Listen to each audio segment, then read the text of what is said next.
One of the things that I've always wanted to do is save more money. The habit of saving money, it's not as easy as everyone thinks, increasingly difficult. A lot of people want to save as much as possible. Even as the income grows, some of us find that we're saving less and less. And that's generally because of the incremental spending habits that we have. But it's even a bit worse than that on a general scale. 56% of American adults have saved under $1,000. This is according to Bankrate data. The 2024 survey done by Angus Reid confirmed that Canadians under 55 will be unable to cover an unexpected expense of $1,000 or more if it were to happen today. What's even worse is that 63% of Americans can cover a $500 emergency expense using savings account. They have to rely on debt, credit cards, and the like. 68% of Americans say they're worried they wouldn't be able to cover their living expenses for 1 month if they lost their primary source of income. I think the number is a little bit higher than that, but based on the survey, this is what we're seeing.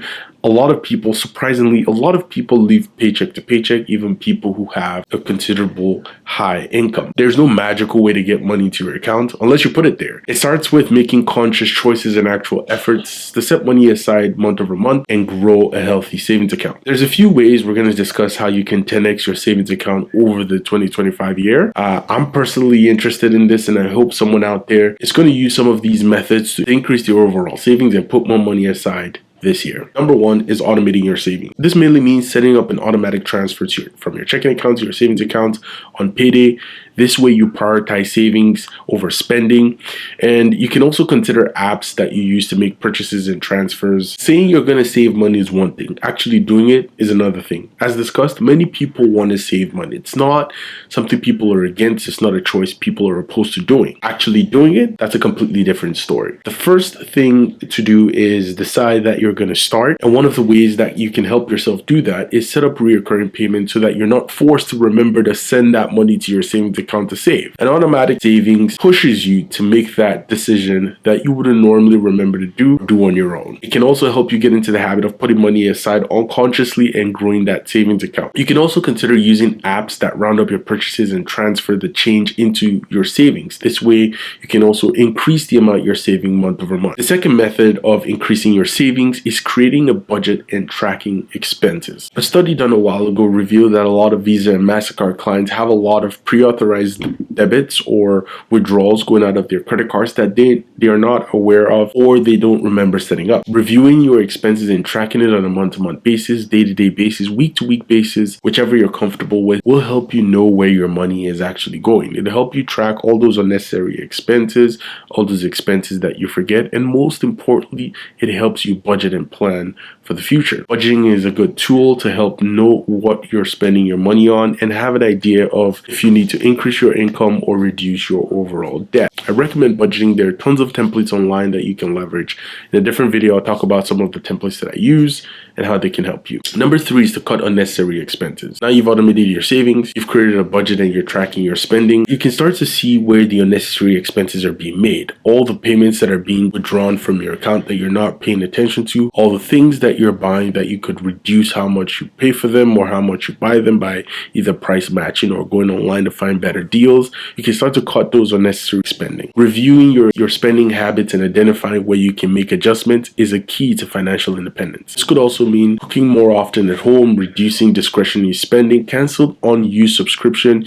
Even small changes like these can add up over time to making incremental changes in your finances. Number four is increasing your income. A hard pill to swallow, but sometimes the reality is you just don't make enough money to cover your lifestyle. Whether it's the apartment that you pay for or the mortgage that you have, your expenses might just be way overboard to leave any room to save. Even after cutting all the unnecessary spending, creating a budget, you might just find that you don't have enough to put aside. Some people actually do spend more than they make on a month-to-month basis, which is crazy. But now you come to terms with the reality that you might need to increase your income. Looking for ways to boost your income, such as taking on freelance work, starting a side business, or negotiating a raise with your current employer are some of the first key things that you can look at. Increased income gives you more room to save while still maintaining your lifestyle and even opening doors to invest in other areas that can improve your overall income source. Number five is setting clear savings goals. Find specific and achievable goals such as saving for an emergency fund, a down payment, a house, or vacation. Knowing exactly what you're saving for helps to stay motivated and focused on reaching these goals. Having a clear-cut goal can sometimes help in propelling your savings dramatically. You're not just putting money aside that you can spend at the end of the month for a new shoe or watch that you're looking to buy. You have a target. I generally have separate accounts that I'm saving for different reasons too, because it helps me know what my target to plan is for that spend that I'm getting to. If it's a new house, I know how much I have to put aside to save for that next rental property. If it's a vacation that I'm going to take, I know that I can't book the vacation until I have the amount required saved up. Now, some of you might think, oh, this is quite difficult because if the time it takes you to save all that money, the price might have gone up or things might have changed. But trust me, in the real world, in this world we are, if you can afford it, don't buy it. If you can afford it, don't pay for it, because the consequences long term can be very damning. And number 6 is one of my personal favorites, is taking advantage of all the other opportunities around you to increase your savings overall. You can take advantage of like employer sponsored savings plans.